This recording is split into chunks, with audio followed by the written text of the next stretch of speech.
Ladies, are you tired of being told that procrastination is just wrong? Do you want to know how to make the perfect excuse for whatever it is you want to get out of? Welcome to the Rebel Tribe, where we're going to answer those questions for you today. My guest is Betty Withrow, author of the Essential Excuse Handbook, 77 Ways to Keep from Doing Anything at All. She's taken a deep dive into these excuses, what they're really doing, and what you need to do about it, because you didn't really think we were going to encourage you to procrastinate now, did you? Betty is an entrepreneur. She's been one since the age of 16, working in ranching, food service, a fashion original, and now she's a writer, and her book is fabulous. I will give a link to it at the end of this interview. You're going to love it. But right now, we're going to talk to Betty. So Betty, welcome to the Rebel Tribe. All right. Thank you so much, Melody Ann. And it's an honor to be here. As we know, it's been quite a day already. So we don't need any excuse for being the way that we are. We left that one behind earlier in the day. Yeah, so my book, The Essential Excuse Handbook, I'll hold it up and see if it comes through and with Zoom. That's a little. Anyway, as you mentioned, it's a handbook of excuses. And people have told me only 77. I'm like, well, I know there's a universe full of excuses, but we have to start somewhere. So I started with the ones that came directly to mind. What inspired me to write this book is that I'm a writing coach, and I had this friend who kept coming up with fantastic ideas for book and wonderful titles that make you laugh just thinking about it. And then she would have some reason why she couldn't do it. And it was getting quite annoying. So I decided that rather than being angry at my friend for being who she is, I would use it as a creative way to do something with the energy. And I had already been speaking about procrastination a little bit here and there. And so I had a short list of excuses, and then many more came.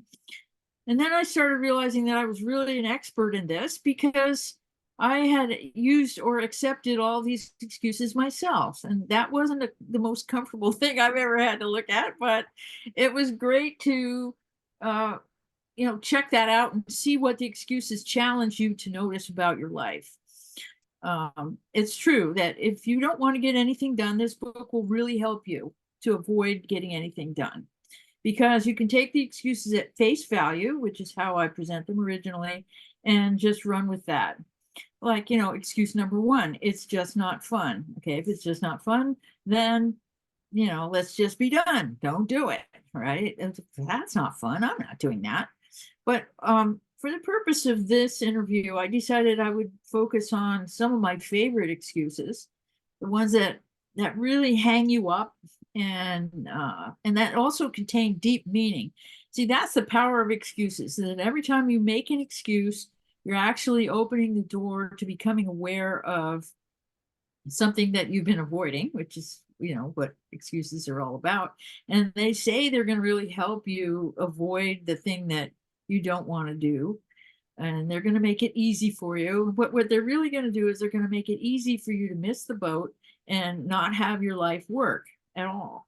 So instead of that, my approach in this book is to give the excuse at first value, at first, this first version, and then go into it. So I'll just read to you about excuse number 22, and you'll get an idea of how I roll. And let's just wing it, as we were saying. Excuse number 22 is why me? When you really feel that you don't deserve the situation you're in, you're arguing with the whole universe. That's a lot of work. And you're up against a very serious adversary, so it might be better to learn to cooperate. Why me? It's easy to say why me. Everybody has something that happens in their life that you're like going, this is not fair. This is not just, like literally, why me? Okay. Why not you is the next question. What is it about you that makes this situation a unique opportunity that only you can understand and make into its best? Whatever's going on is happening as a display of potential epic life and motion, and you can be part of that. If there's something that's true and beautiful and you can make it happen, that's why you. And there's always that something. So the question, why me, can be turned around into, where's the opportunity here? What can I do here that nobody else can do?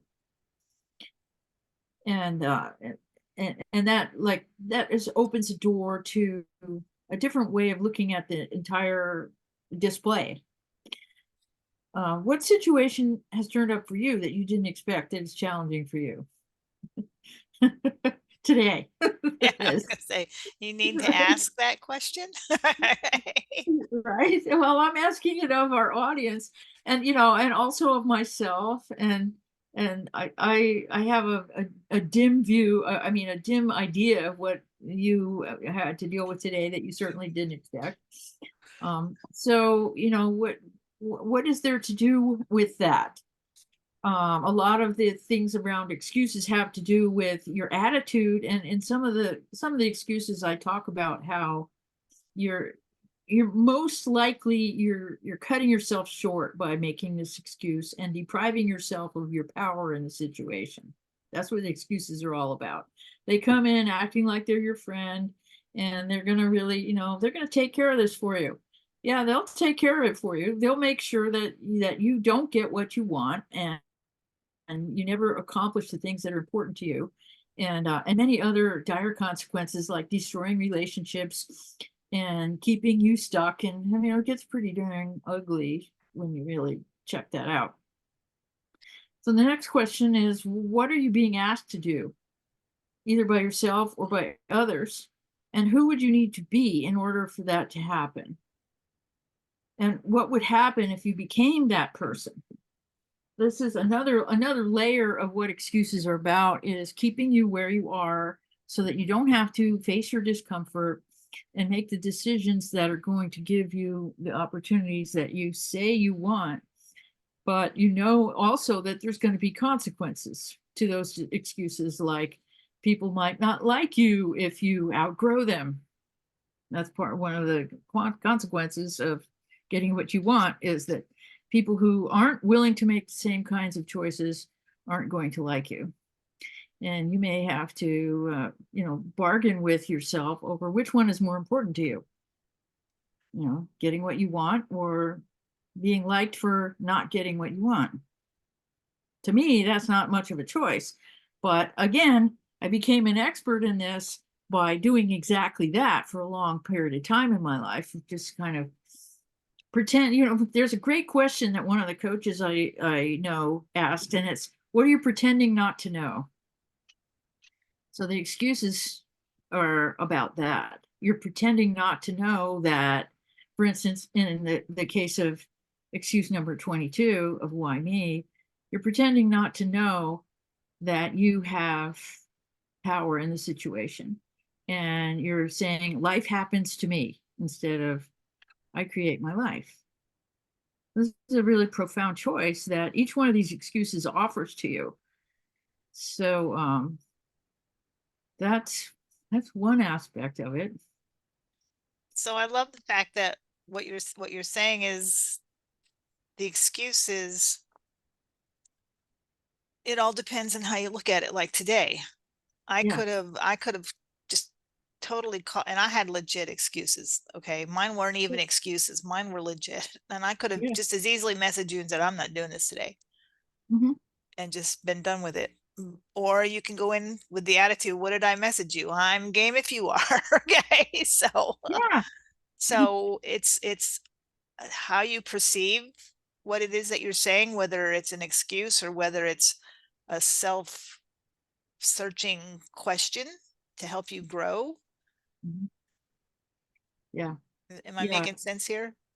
So like Yes, when you're making total sense, at least to me. Okay. And I hope to your audience too, because the place that you and I are at right now in this interview is that we both had a long day. And as you said, we could have said, well, I just can't handle it, I'm throwing in the towel, right? That was there. It could happen. And instead of that, we said, okay, we're at the edge. We don't know how this is going to go, and we're doing it anyway. So that's that's the choice to grow through the uncertainty, the not knowing, the saying no excuse will do, and just going through that instead, making things happen. Okay, so would you say that's like for every excuse works that way? Because I'm thinking back when I was trying to write my first book, it took me forever. Okay. I Uh-huh. thought my poor editor and publisher were going to disown me because they're like, "Are you done with it yet?" And I always had some reason why, like, you know, um, I'm too, what was a big one? I'm too tired after coming home because I was still working. I was working at the time, and I'm too Mhm, tired after working all day to even sit mhm. down and write a few pages. I just can't. I just can't. Right. And so I didn't. Okay. Mhm, mhm, And I don't think that, I think the real reason was I was not right. It took me a while to figure out that the real reason was I was not writing the right book. It actually took me a conversation with somebody else mhm. who, because I had visions of writing the great American novel, and of Uh-huh. course that did not work. But I actually was at an event, and one of the speakers there yanked me aside, and he's like, "Write what you know." And I Yeah. said, "But there's 100 books on network marketing." That was my next excuse. There are 100 books on network marketing. Why should why should I write one more? Mhm. And his words to me kind of changed how I looked at everything after that. His words to me were, there are 100 books out there on network marketing, but none of them are yours. And I was like, oh, yeah. Yes. Yes. And that's so true. It's like nobody else knows what you know. I mean, people will say things like, I had somebody yesterday at my writing retreat say, I've had a really boring life. And I'm like, no, it's your attitude that makes you think that your life is boring. In fact, she's had a very interesting life. I mean, how many people have been a female welder on an aircraft carrier, right? Among other That things. I know. I mean, that's not exactly boring or ordinary, and the thing is, she just had this kind of gray filter going on. And luckily the other women, we all called her out and said, come on, that's not real. And so, again, back to the book thing, nobody else can write the book that you can write about network marketing because of the uniqueness of the range of experiences that you've had, your insights into human nature, and and other variables that will make your book different from anybody else's book. I mean, as a writing coach and doing different things. I write for people, I write with people, I edit their work, whatever. There is never any project that even slightly resembles another one, even if they're in the same genre. There's no two authors that have the same personality or the same take or the same reason why they want to write their book. None of that. So I'm like an air traffic controller in that way because there's all these different things going through all the time. And so I have tremendous respect for the uniqueness of different people's points of view. And that doesn't mean that I'm going to let them off the hook if they're lying to themselves. I'm not going to flat out say to somebody, usually, yeah, you're lying to yourself. I may say something a lot more like, well, tell me more about that, so that they can unpack their own stuff and then begin to see, kind of sneaking in the back door with how to address their excuse, without saying, you're using excuse number 38 or something like that. That's a little too harsh, but yeah. You see how we're just kind of going off on every tangent. I love this. This is very creative. So you hear this, my budding authors out there, because I know there are a few of you that subscribe to this. And I've heard a couple of you mention, I want to write my book, but well, now you can go look up excuse number, whatever it is. Okay. Uh-huh, Whatever, which one uh-huh. you're using, and Right, stop it. Okay. right, Just stop it. exactly. Write the book. Write the book. Betty will help you. because not And only did she or write this book about excuses, she is a writing coach. And I would really love to hear a little bit more about that, because I did have a writing coach when I started the network marketing book, because I had never written a book like that before. I had Mhm, no idea where to mhm. even start. And I had a coach and she helped me quite a bit. So what exactly does a writing coach do? Well, what my approach to it is that I want to meet you where you are and grow with you. Because as I mentioned, no two people are at all in the same place. Sometimes I work with someone who has only an idea and help them to develop that idea, and through the process of creating an outline, which really clarifies things. And once the outline is in place, then that really helps to build the momentum, because it gives a framework for the different ideas that you want to tie together. Excuse me. And it allows the freedom for those ideas to grow into the space that you've created. That's one thing that I do. And then, by contrast, I worked with someone who had a completely developed manuscript. The plot and the book itself was essentially written, a fiction book, and it needed work in terms of developing the characters and understanding their motivations. So there were some issues with the plot hinges and time sequences, flashbacks, and things like that.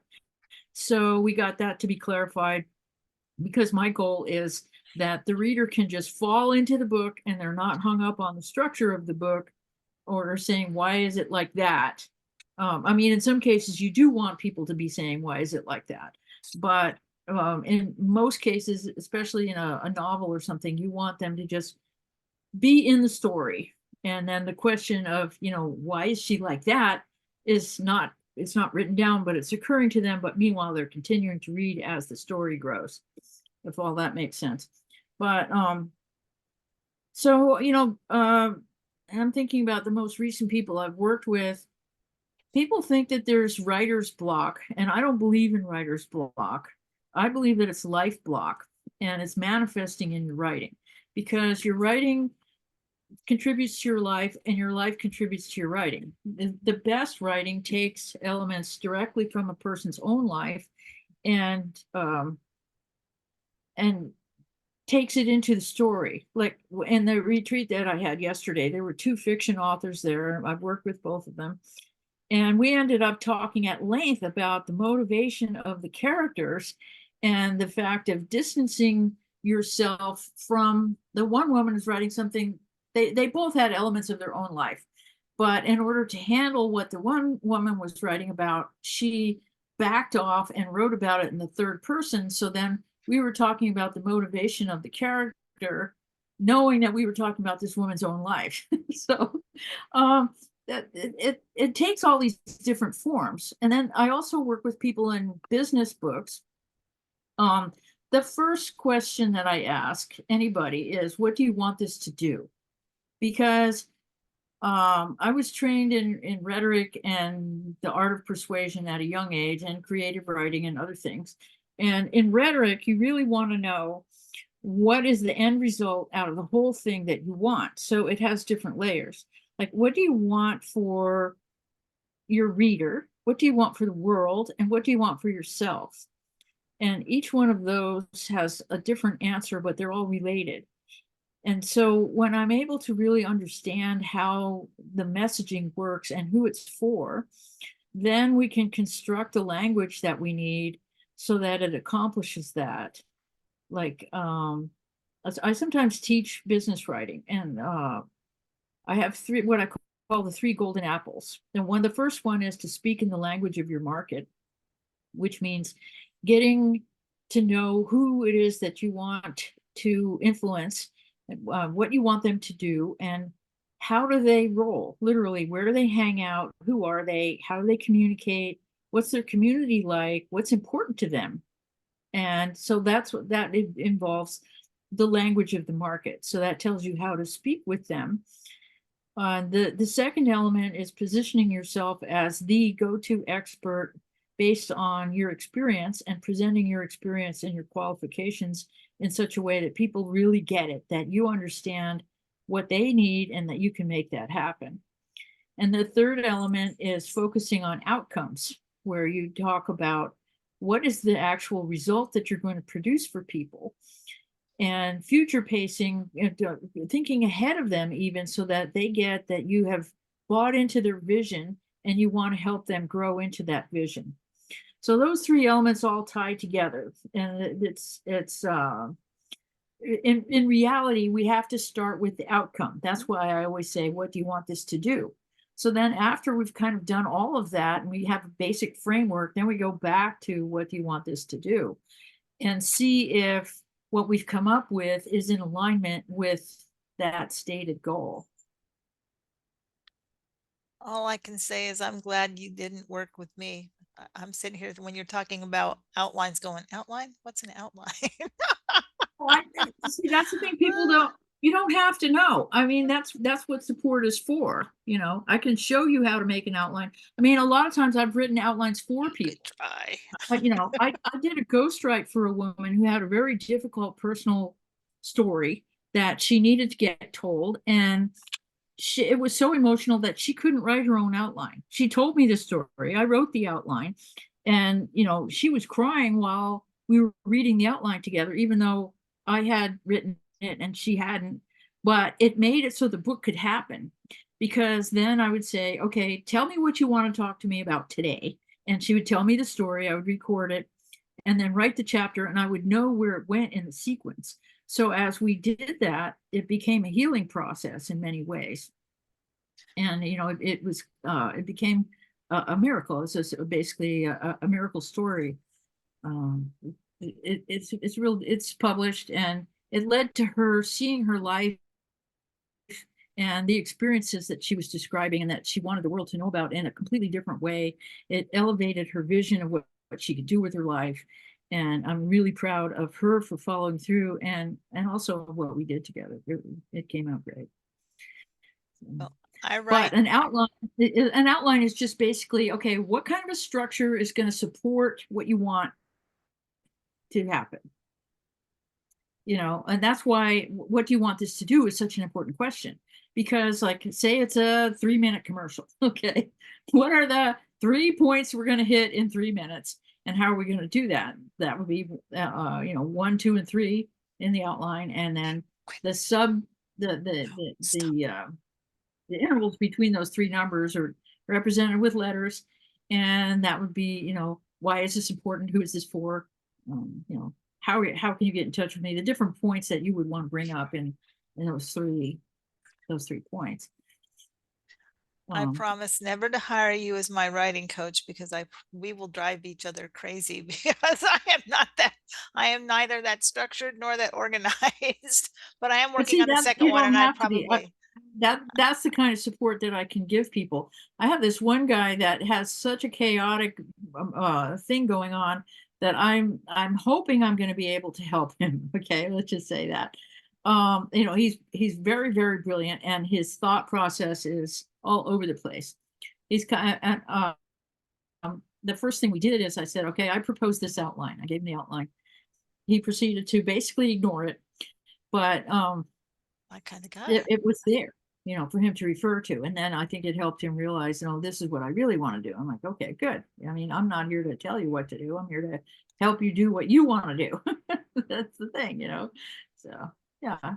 Well, I'm working on my second one, and I'm not going to ask you to coach me because, like I said, we'll kill each other. But I am going to have you edit it when it's all done. So, because you also edit, so please, what I had an editor Yeah. for my last one, and I don't know, in some ways she did exactly what I expected an editor to do, and in other ways I was like, what are you doing?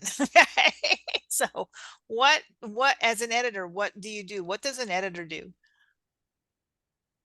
Well, right now I'm actually editing some chapters for an anthology book. And the first two chapters that I've gotten have been pretty well articulated. So it's kind of basic, fixing the grammar and making sure that the points are clear. And in other cases, I've already been warned by the publisher, some of them are going to be basically a rewrite.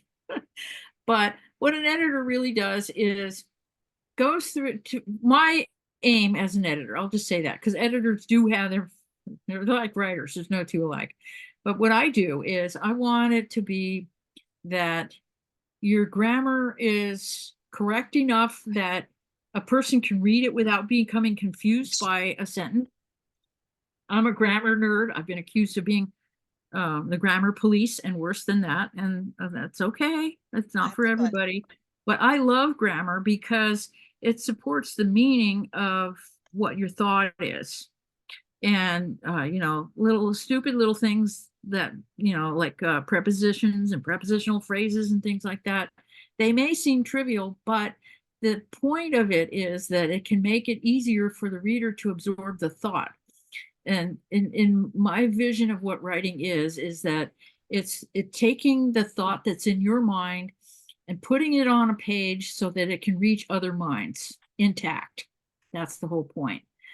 And so as an editor, that's actually my goal, is to be invisible as the editor. You shouldn't be going, oh, the editors took away the voice. That's the biggest complaint I hear from people about editors they've had with before, is it doesn't sound like me after they went through that.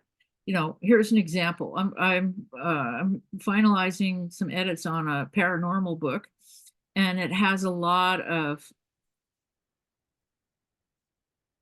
grammatically incorrect stuff in it. But if I was to edit it so that these old Southern boys were talking proper, it would suck. So I'm not doing that.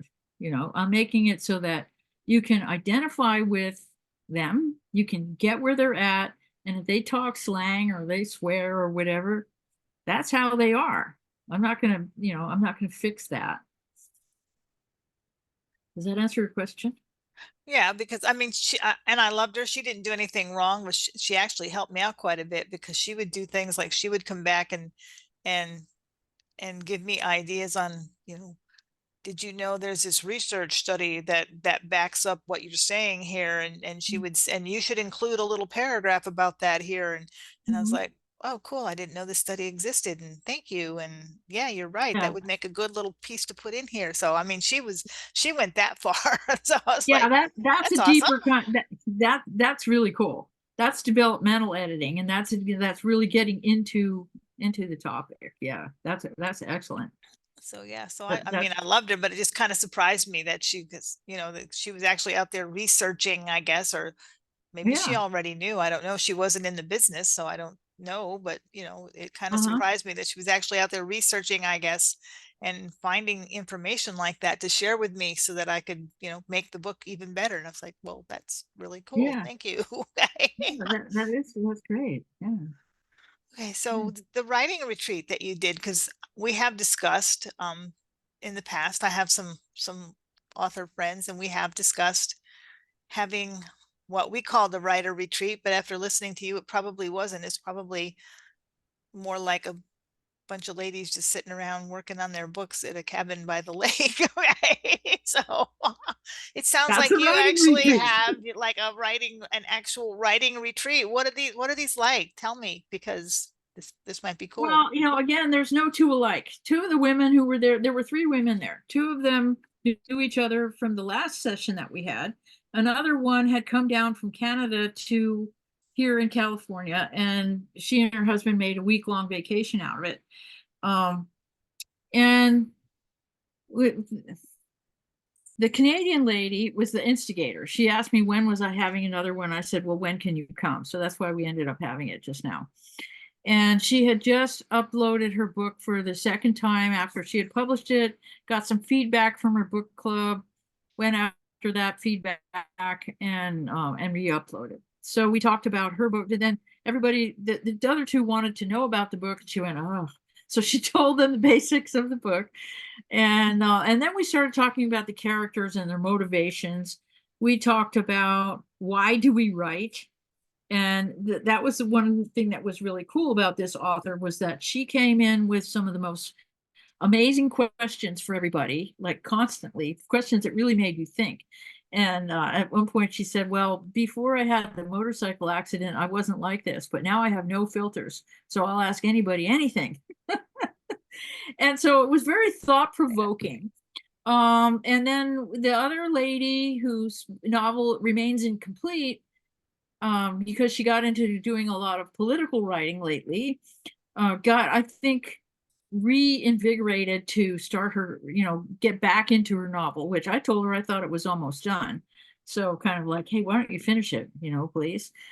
But the cool thing was that we were able to give more insight into the characters that she was developing and their motivations, and give her encouragement to continue, clearly, but also insight into what the book represented for her, which I think that, if you want to talk about writer's block, it was kind of like, okay, the book based in the pandemic time, everybody was backed off. You felt like everything was happening somewhere else. And I mean, I certainly had this experience. I was like in a glass jar and the world was out there somewhere, right? And so this book kind of took that feeling to a new level.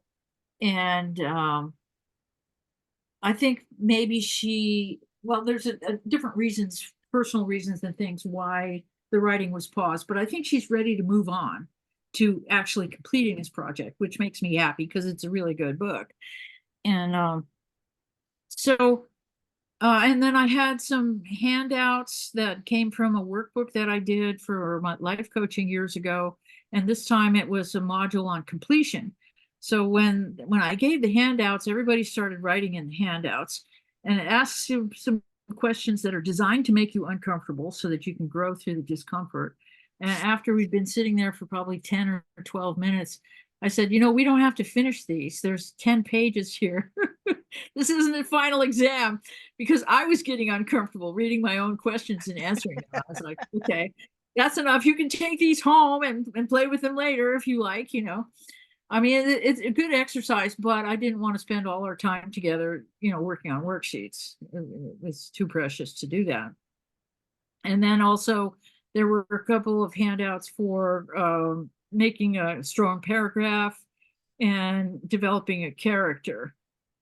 And then when you and I started talking about developing some projects, I started going through my files, and I found that I have a number of different things that I've created about stuff like the author voice, PowerPoints, handouts, and whatnot. So I started getting excited about it and getting all the stuff organized so that it can come to life. Because then I started talking with somebody else about it, and she said, "Oh, I want to do that." And I went, this thing has legs, I mean, I should be listening here. So, So, and so I do don't I. really have an excuse to not do it. I love hanging out with people. I did find I was pretty tired by the end of the day because we got so involved with one another. You have And I'm not 77 used to excuses. talking to people all day long, a whole group of them. But I love it. I mean, I just really feel I'm a communication junkie, if you like. If given a chance, I will over communicate. And I got my opportunity and ran with it. So I'm sorry, I have Chihuahua puppies in here. Normally the husband watches them, but he is unable. And so I have little Chihuahua guys. puppies. I have Chihuahua puppies in here and they're not behaving. Oh, So I have a 15-year-old Chihuahua on my laps. So you have my sympathy. you understand then. Okay. Yes, I You do. understand. Chihuahua puppies are exhausting, but Yes, they're they darling, are. They are. They're absolutely adorable. Yeah. And if I had known how much trouble they were going to be, I'm not sure I would have gotten, at least I wouldn't have gotten two. I have two. Uh, yeah, Ugh. that's why I say you have my sympathy, because, the one, I picked him up as a rescue when I went to visit my sister, and he had been living on the street. These kids came around, and here was this dog, and I was like, if you don't take him, he's gonna die. So I took him, and then on the way home, I was going, what have I done? you know, but we saved each other. So yeah. But Well, two I got chihuahuas, so a boy and a girl. no, they're brothers. I got one I had just lost my Yorkie that I'd had for like 16 years. Oh, And then I got COVID and I was feeling particularly gloomy. I probably yeah. could have used all 77 of those excuses for just about everything because all I wanted to do was sit on my couch and watch bad Lifetime movies. Mhm. And But my husband made me get up and go for a walk. It's like, we're going for a walk. I said, okay, fine. Well, we got out to the trail and I'm like, I am not up to walking the trail. I'm just not. So let's just go walk around the outdoor mall that we have up here. Mhm. So we started to do that. We pulled in the parking lot, and across the parking lot comes this guy, and he has like, 7 or 8 little chihuahuas on leashes. And I'm like, that's weird. I thought maybe I missed like a dog show or something. So I was like, I'm gonna go ask him, because I had just started the podcast and I was looking for people. It wasn't Yeah. really firm yet. I knew I was going to do it, but it wasn't really firm as to what it was going to do, or what it was going to be. So I was like, he Uh-huh. might make a cool off podcast guest depending on what he does. Let me go talk to him. So I went over and I was like, why the puppies? Well, he sells them. He's a breeder, and he has um he brings them up and takes them around to socialize them before they go to their new homes, so that when they Yeah. go to their homes, they already are leash trained, and they're used to being out in public, and they're used to being around people, and they're used to riding in the cars, which I thought was a really cool idea. Well, while I was talking to him, there's this little big tiny one, and I asked if I could hold him, and he said yes. So I picked him up. He was the runt, and I was petting him. And then my husband walks up behind me and says, you can have him if you want him. Oh, just, particularly vulnerable moment, just being sick and just losing my dog. I was like, can I really? Oh, so yeah. so he went home with us, but we have two bigger dogs already, and cats, and even the cats were bigger than him. And he was Uh-huh. trying so hard to play with them all, and he was so tiny, and he couldn't play with anybody because they wouldn't play with him. They're just like, Mhm. it's a bug, go away. So the Yeah. next thing I know, my husband's on the phone back down to the breeder. He needs a playmate his own size. Do you still have his brother? I'm I like, see. yeah, Yeah, yeah, yeah. okay. Uh-huh. Yeah. If we had known, it's like having two-year-olds in the house again. If we had known, we might not Mhm. have done it. But now I wouldn't give away for nothing. They're adorable. They're just Yeah. down here Yeah. chewing on my feet right now. But anyway. So I Yep. apologize for a little bit of looking down, and because they're chewing on my shoe, on my No, foot. I'm So fine with it. Like I said, I get it about dogs. I've had many dogs. This is the first time I've had a little dog. Right before I had this guy, I had my daughter-in-law's Tibetan Mastiff for almost 3 years, which I did not ask for and did not volunteer to, but there he was. He came to the ranch and he was there. And he hated me for not being his mom. And I would always say, well, after you, the teacup, right? And then they came and got him because he was ill and they thought he was going to die. Guy lasted another 2 years, but that's another story.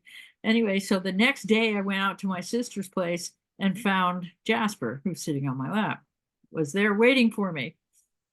And I was kind of like, wait, I'm down to 2 dogs. I'm good. Like this is, no, not really. And then I went, Betty, you've always wanted a little dog and he's here.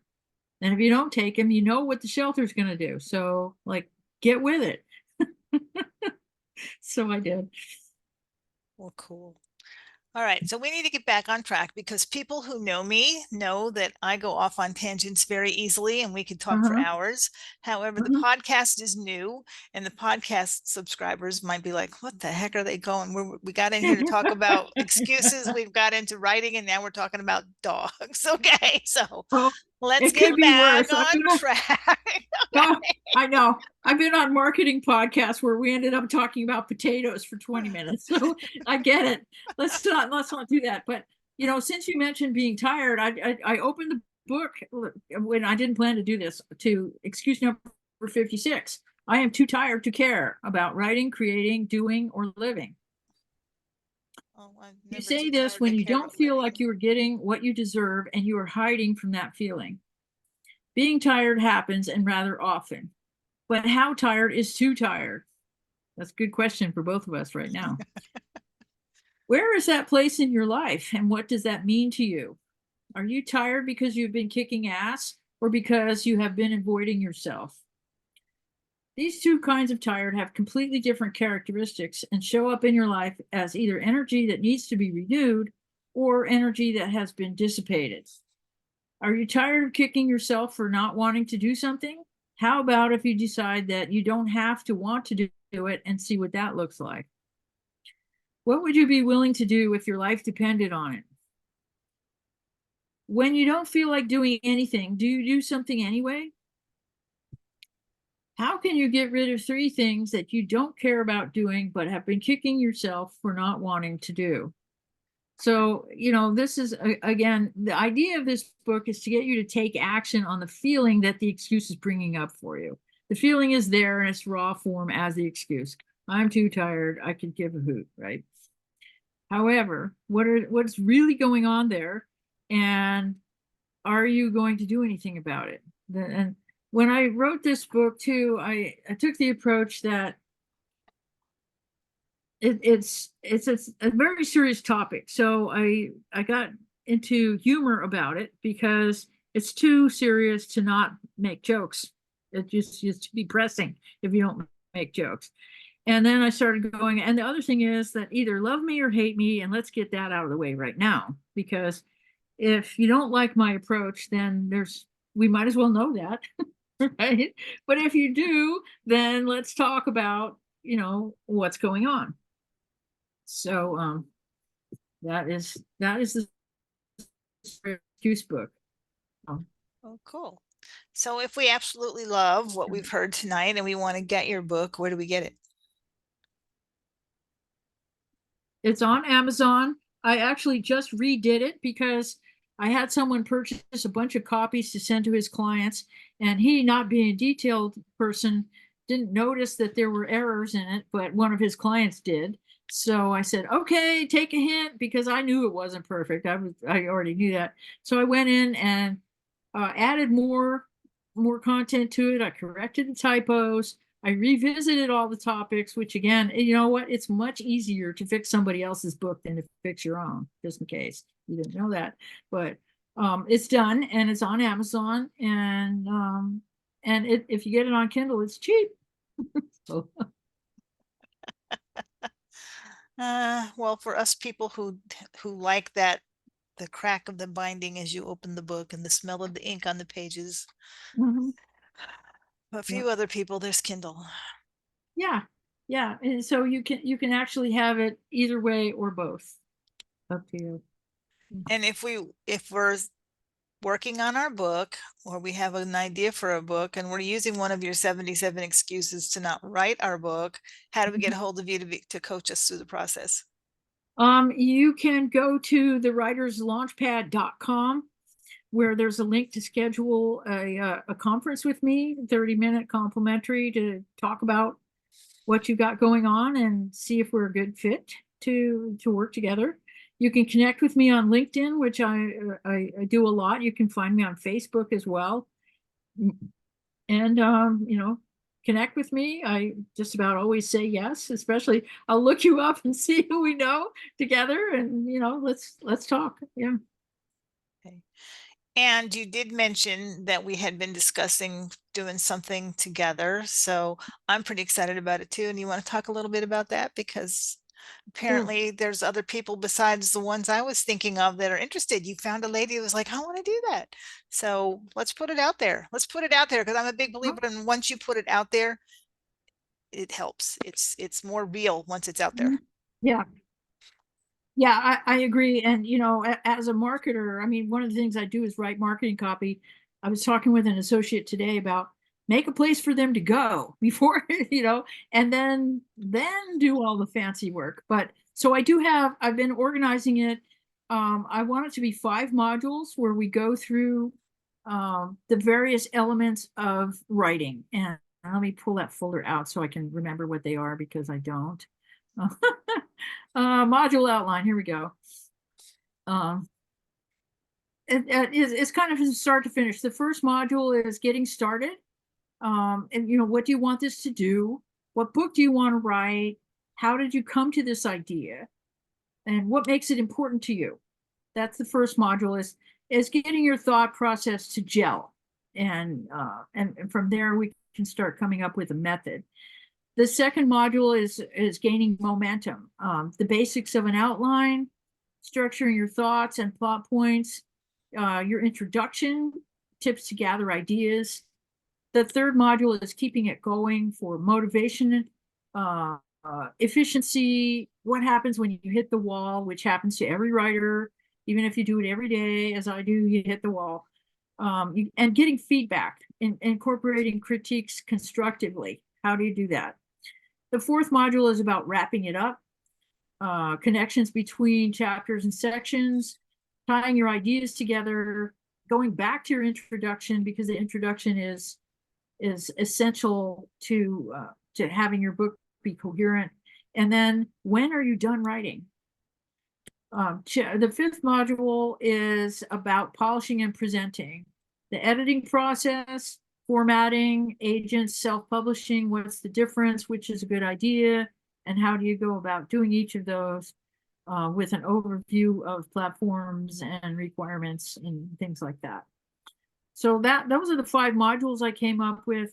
I have a lot of supporting material to go with them. And I'm excited about being able to bring it to a new level, because it's something that I just really love it when a person gets it. The favorite thing about all of it is when the author suddenly realizes the value of their work. It elevates people, and I can see it. I can actually see it happening in their face, where they're like, oh, I get it. I am more than I thought I was. I can do that. And, like I hear all the time, like, why would anyone want to hear my story? And then I've heard it from people who are like experts at the top of their field, people who have incredible stories of courage and resilience. And then they go, why did anybody want to know that? And I'm like, are you kidding? So when they do get it, and I can see that they get it, it's wonderful. It's really wonderful. And I mean, I've had people make tremendous changes in their perception of themselves and even in their life. One of my earlier coaching clients actually realized, when we started looking at his so-called writer's block, that he needed to completely change his profession, where he was at the top of one profession. He wasn't happy, went back to school and changed, and he's a happy guy now instead of being miserable, because he gained the vision of understanding who he really is. And that's the gift of writing, is when you start to really get who you really are and what you have to offer, and how you can connect that offering with the world. That's what writing is all about, for me. Yeah. So it's your writer's retreat on in a virtual fashion. So for all of you ladies who are thinking about, like, oh, her retreat sounds wonderful, but you can't travel to California, we're going to bring it online to you. How exciting. How exciting. Yeah. We're talking to you, lady. Ah, Thank you so much for having me on your podcast, and for persevering in so many ways. it's been fun. It's been a lot of good information. I loved your book when I got it. I got it thinking that exactly what it says it is on the title, 77 excuses. And Mhm. and you're right, in a way it is, if you want to use it that way. But Yeah. I really love the fact that it's not. It makes you really stop back and look at, what are you saying to yourself? And I love that. And that's why I wanted you on, because that is what the Rebel Tribe is all about. It's about helping women get past all that stuff and step outside the norm, that Yeah. narrow little path that we've all been on most of our lives, and to Mhm. do those things that we've always wanted to do. So when I Yeah. actually read it, I was excited. I knew I had to have you on. So Oh, thank you thank so you much. so much for coming. I appreciate it. And Mhm. if you like this, don't forget to like, subscribe, share, do all that stuff, because we're brand new and we're trying to grow. So you can help us out by doing all that. So thank you again, everybody. And thank you, Miss Betty.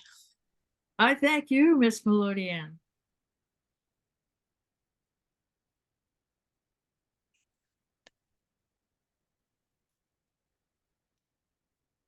And what happened?